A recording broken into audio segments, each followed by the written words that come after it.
everyone, and welcome back to Western Flavors. Today, we are kicking off a brand new continuation of the Heartland story with Season 19. Before we get into it, let's do a quick recap of the dramatic and emotional events from the finale of Season 18.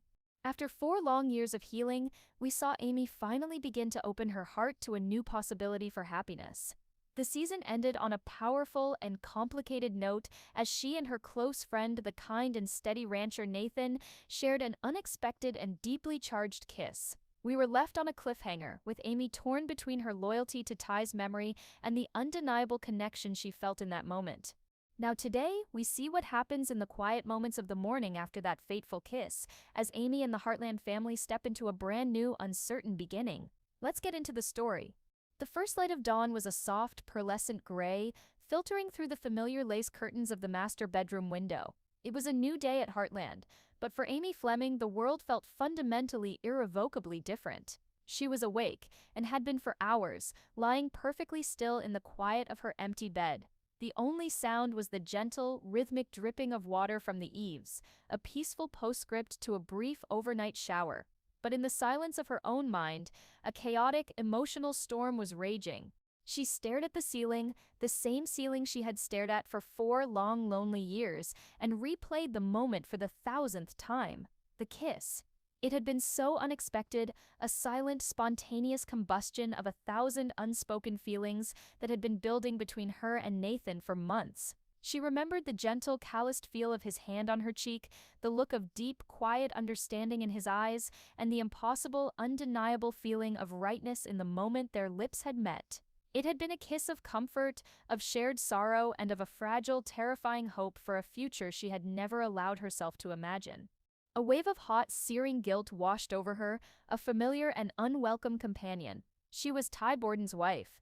She was a widow. Her heart belonged to the ghost of the man who had been her soulmate, the father of her child. How could she have done that? How could she have betrayed his memory, betrayed the perfect, sacred love they had shared? She squeezed her eyes shut, the image of Ty's smiling face, so clear and vivid in her mind, a painful, beautiful torment. She could almost hear his voice, feel the warmth of his hand in hers. For 4 years his memory had been her sanctuary, her anchor in a sea of grief. And last night she had allowed that anchor to slip.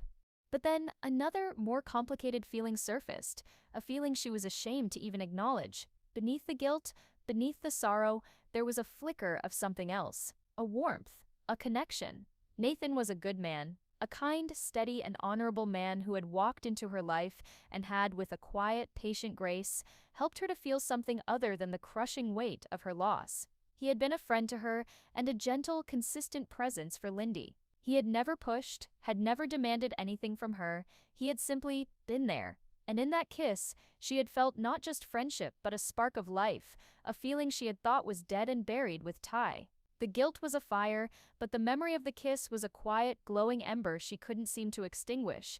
She was so lost in this internal battle that she didn't hear the soft patter of small feet in the hallway. A moment later, her bedroom door creaked open, and a small, bright-eyed girl with a wild tangle of blonde hair peeked in. "Mommy, are you awake?"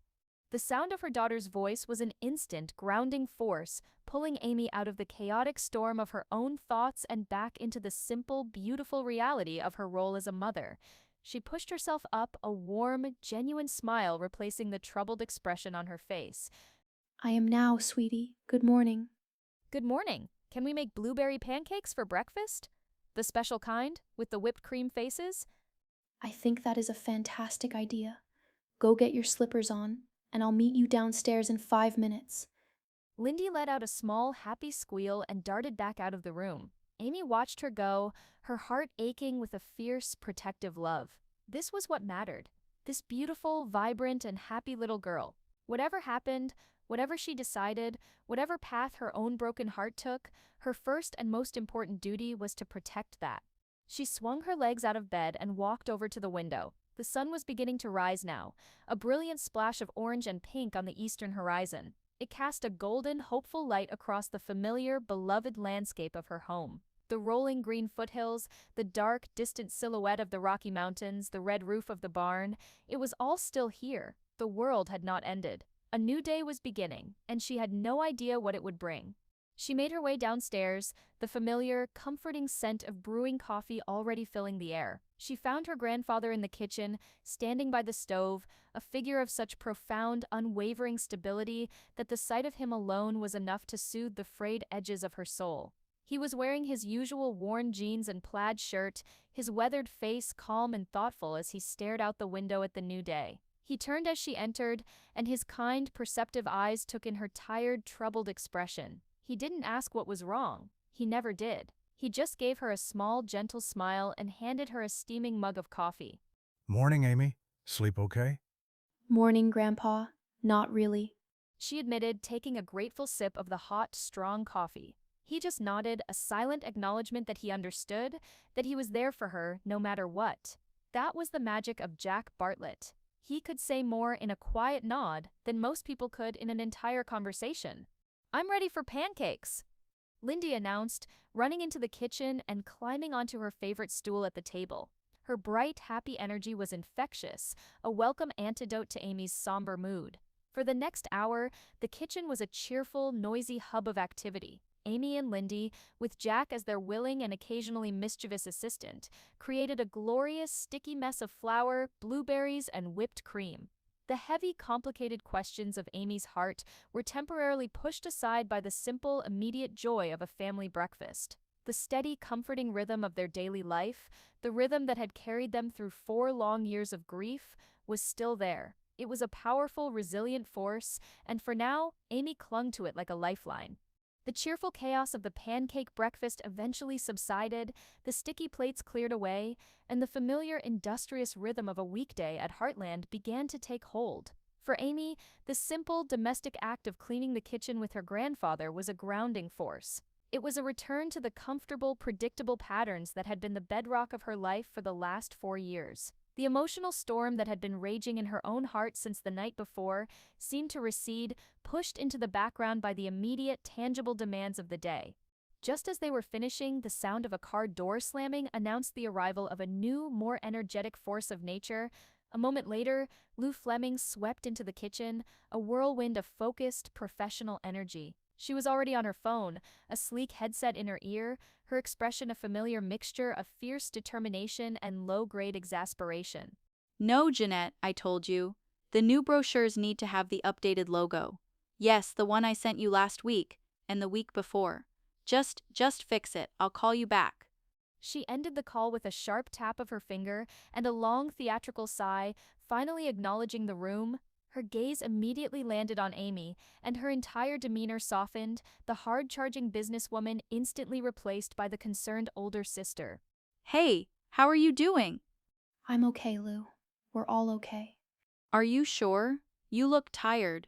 She walked over and gave Amy a quick, appraising hug, her perceptive eyes scanning her sister's face for any sign of a crack in her composure. Lou had been her sister's fiercest protector since Ty's death, a relentless, loving force who had managed the outside world so that Amy could have the space to grieve and heal. She was the wall that stood between her family and the pitying, prying eyes of the world. I'm fine, really. Just a long night.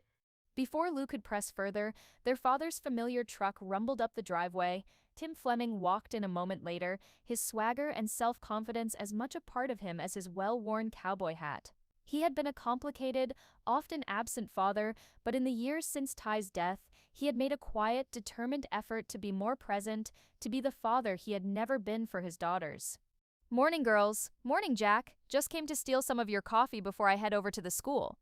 He poured himself a mug, his gaze landing on Amy. He, too, saw the weariness she was trying so hard to hide. "Time? You all right, honey? You look a little pale." I'm fine, Dad. Everyone please stop telling me I look tired. I'm just tired. She said the words with a small, exasperated laugh, but the truth of them hung in the air. She was tired. She was tired of grieving, tired of being strong, and now tired of the new, confusing turmoil that had taken up residence in her own heart. The arrival of her family, with all their loving, concerned energy, felt both like a comfort and a suffocation. She needed to get back to the one place where she didn't have to be a daughter, or a sister, or a grieving widow. The one place where she was simply, powerfully herself.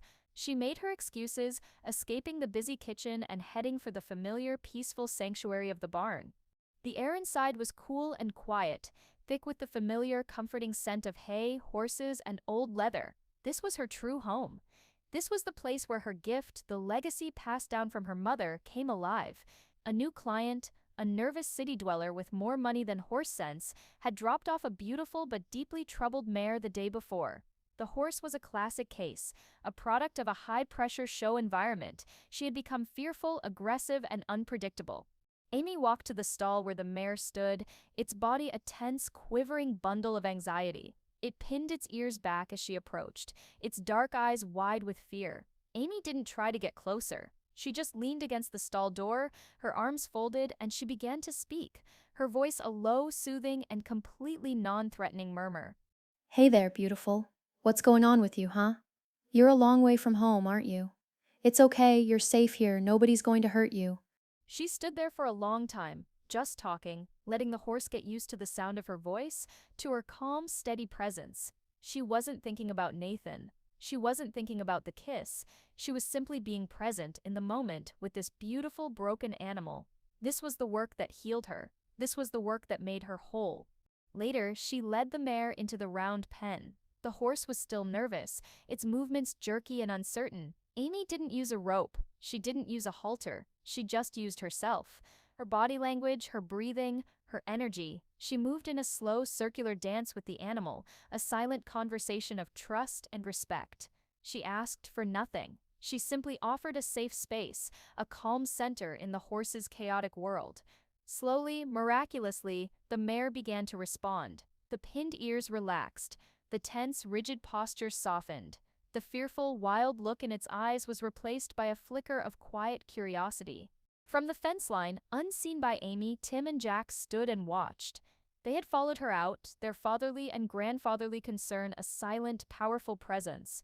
They watched as their daughter, the woman who had inherited the very best parts of her mother, performed her quiet, gentle magic. They saw the deep, intuitive connection she had with the animal, the profound, almost spiritual understanding that passed between them.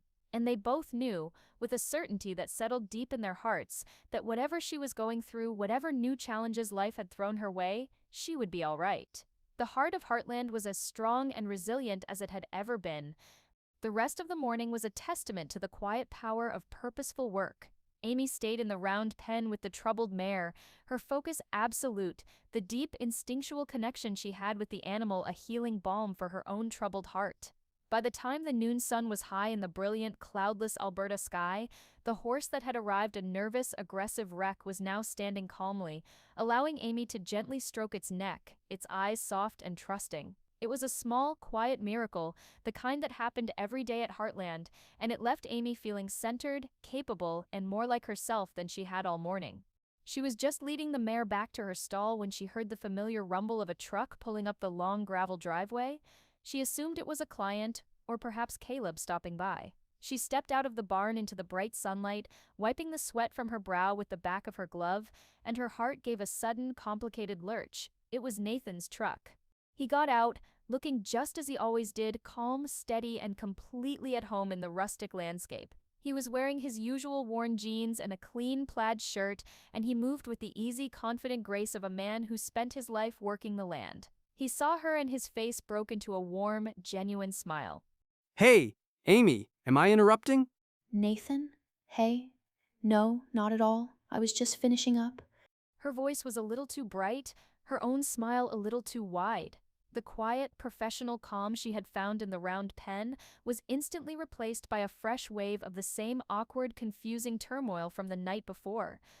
I was just on my way back from checking my north pasture, and I remembered Jack was looking for that post-hole auger I borrowed last month. Figured I'd drop it off. His excuse was plausible, friendly, and completely normal, and it was the very normality of his presence that made Amy's heart pound with such a confusing rhythm. He wasn't acting like a man who had shared a life-altering kiss with her just the night before. He was acting like a friend, a good, kind, and steady friend. Oh, right. He was just asking about that. Thanks, Nathan. That's really thoughtful of you. He unloaded the heavy piece of equipment from the back of his truck, and as he did, a small, squealing whirlwind of energy burst out of the main house. Nathan, Lindy ran across the yard, her face alight with pure, uncomplicated joy, and launched herself at him. Nathan, laughing, dropped to one knee and caught her in a big warm hug, swinging her around in a circle, her happy shrieks echoing in the quiet afternoon air. Hey there, Lindy Bug. How have you been? Did you miss me? I missed you. Did you bring me a treat? Did I bring you a treat? Of course I brought you a treat. He reached into his pocket and produced a small, crinkly bag of her favorite gummy bears, a small, thoughtful gesture that was a testament to the deep, easy bond he had formed with her. She took them with a happy, "Thank you," and after giving him another quick hug, ran off towards the porch to enjoy her spoils. The entire interaction had been perfectly innocent, a beautiful, heartwarming moment between a kind man and a little girl who adored him. But for Amy, it was a torment. It was a living, breathing diorama of the simple, peaceful, and uncomplicated life she could have. A life without the ghosts of the past, without the constant, low-grade ache of a love that had been lost and then returned, broken and changed. She looked at Nathan, at his kind, handsome face, and she felt a powerful, undeniable pull, and it terrified her. He finished with the auger and turned back to her, his own smile now a little more hesitant, a little more knowing. He could see the conflict in her eyes. Are you okay, Amy? After last night, I mean? I'm fine. The words were a reflex, a shield. She looked down at her dusty boots, unable to meet his gaze. I'm just confused. Me too. He admitted, his voice a low, gentle murmur. He took a half-step closer, but maintained a respectful distance. Look, Amy, I'm not going to pretend that last night didn't happen, and I'm not going to pretend that I haven't had feelings for you that go beyond just friendship for a long time now. But I also know what you've been through. I know who Ty was to you. The last thing I ever want to do is make your life more complicated than it already is. He paused, his gaze steady and sincere. So the ball is in your court. I won't push. I won't pressure. I can just be your friend, if that's what you need. Or if you ever decide you're ready for something else. You know where I am. But it has to be your choice. And whatever you decide, I'll respect it, I promise. His words were a gift, a release of all the pressure she had been putting on herself. He was offering her time and space and an unwavering, unconditional support. It was the kindest, most decent thing anyone could have done, and it only made her heart ache with more confusion. She finally looked up at him, a small, grateful, and deeply sorrowful smile on her face. Thank you, Nathan. I need to think. I know you do. He gave her one last, long, and understanding look before turning and walking back to his truck. Amy stood in the yard and watched him drive away, a cloud of dust in his wake, leaving her alone with the echo of his words and the impossible, heavy weight of the choice she now had to make. Amy stood in the middle of the yard, watching the dust from Nathan's truck settle back onto the long gravel driveway. The silence he had left behind was heavier, more profound than before. His words, so full of a quiet, patient grace, echoed in her mind. The ball is in your court. It has to be your choice. He had intended to give her a gift, the gift of time, of space, of a decision free from pressure. But it did not feel like a gift. It felt like a burden.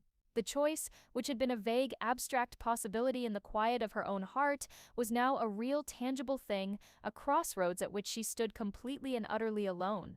She felt a sudden, desperate need for counsel, for a perspective outside the chaotic swirl of her own emotions.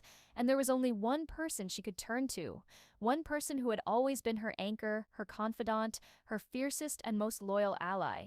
She needed her sister.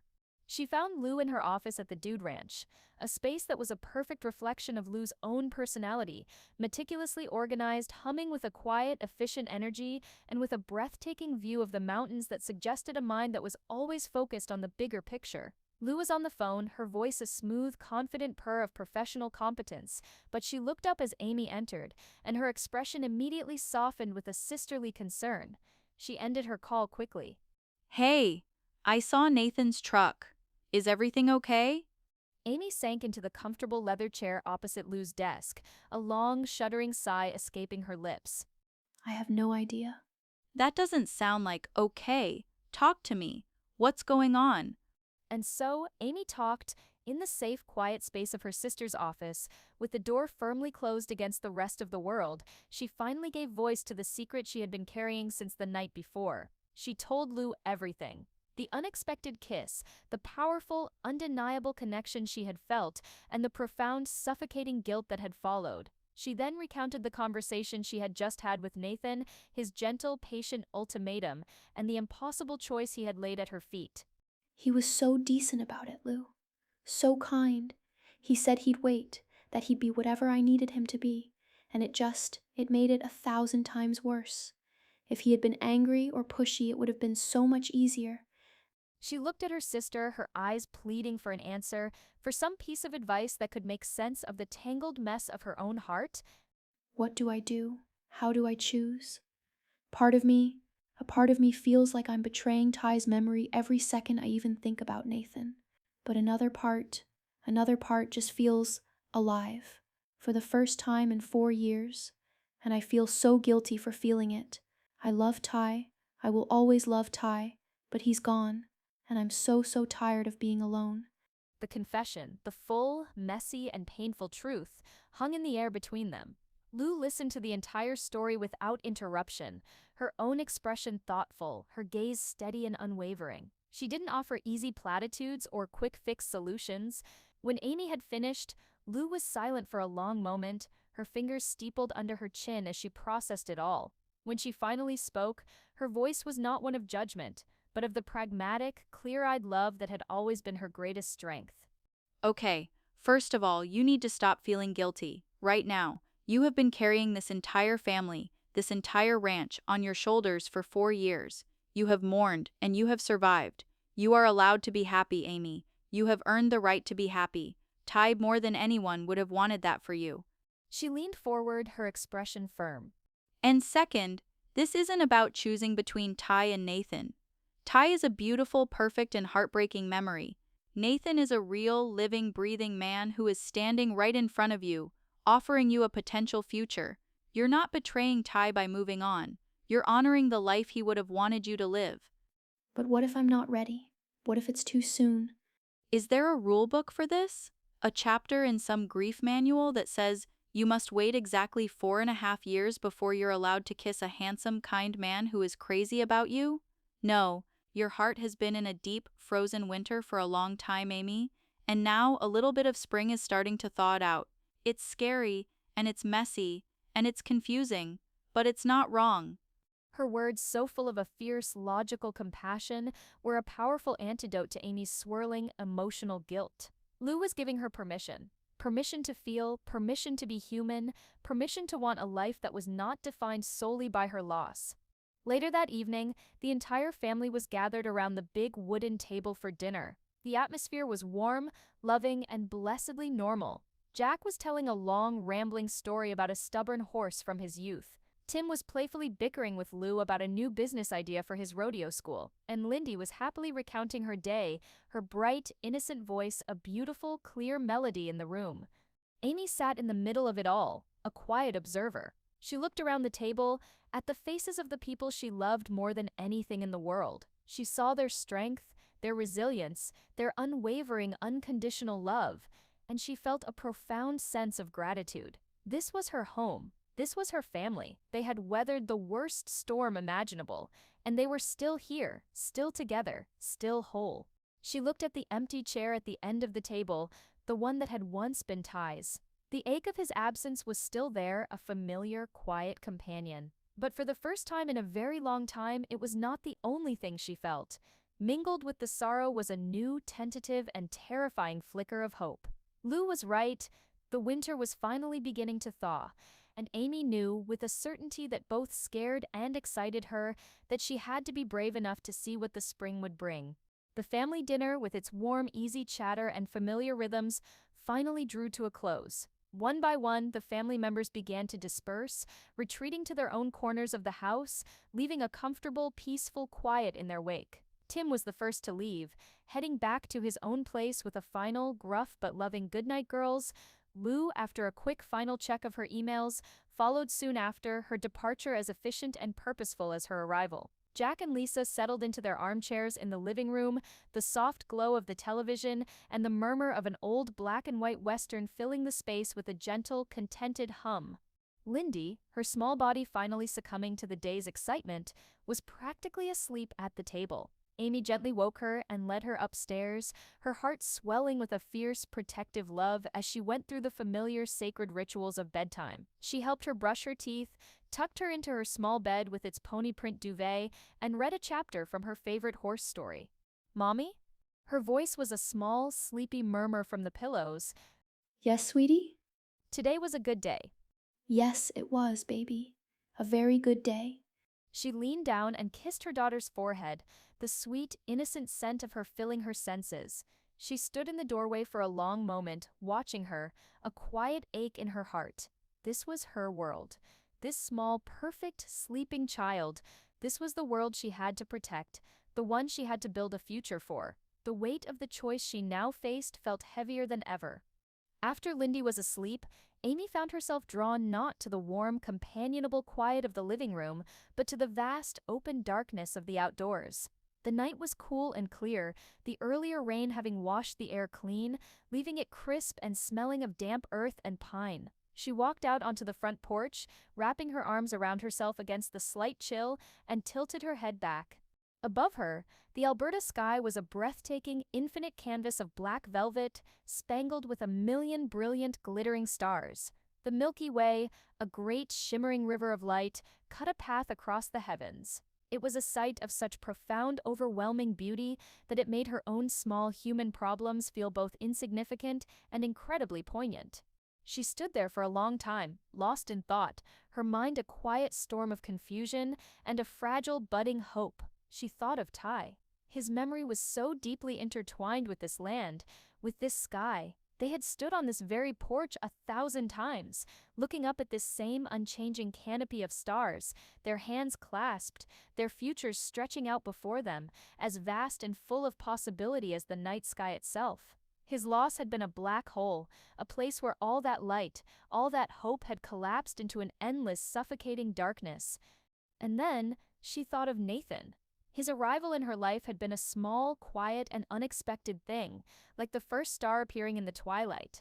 He had not been a brilliant, burning sun that banished the darkness. He had been a gentle, steady light, a quiet constellation that had helped her to navigate the long, lonely night of her grief.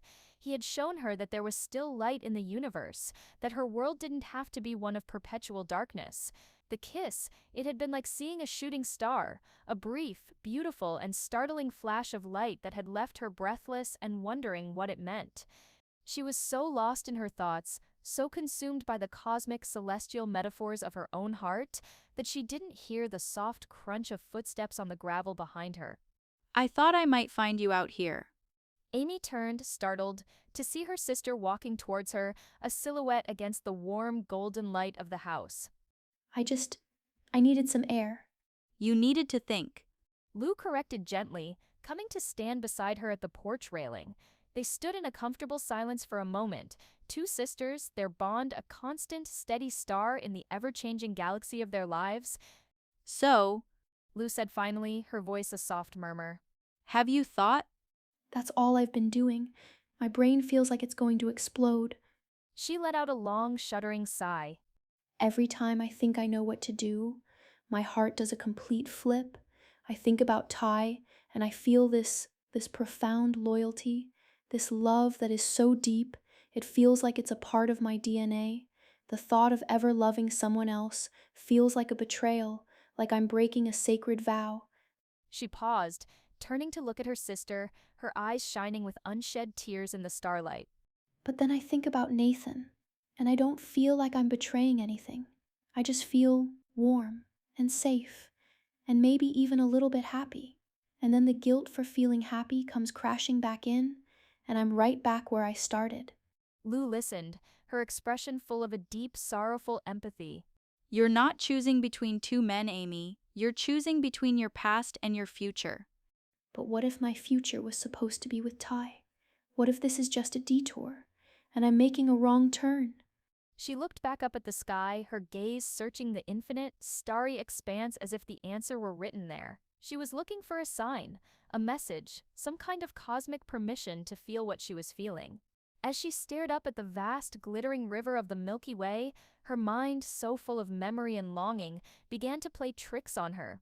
In the swirling cosmic dust clouds, in the patterns of the distant ancient stars, she thought she saw a shape. A familiar silhouette, the curve of a shoulder, the line of a jaw. It was like seeing a face in the clouds, a fleeting, ethereal, and utterly impossible image, the face of Tai. Her breath caught in her throat. Her heart gave a sudden, powerful lurch. It wasn't just a random pattern. For a split second, it was him. She could see him as clear as day, looking down at her from the heavens. A wave of love and sorrow and a desperate, heartbreaking longing, so powerful it almost buckled her knees, washed over her. She whispered his name to the empty night sky, her voice a fragile, trembling thread of sound, a question aimed at the very heart of the universe. The final, desperate plea of a woman who had never truly said goodbye. Tai, are you there? The question hung in the cold, clear, and silent air, a testament to a love that even death could not diminish, a cliffhanger of the heart, waiting for an answer that she knew and yet prayed would never come.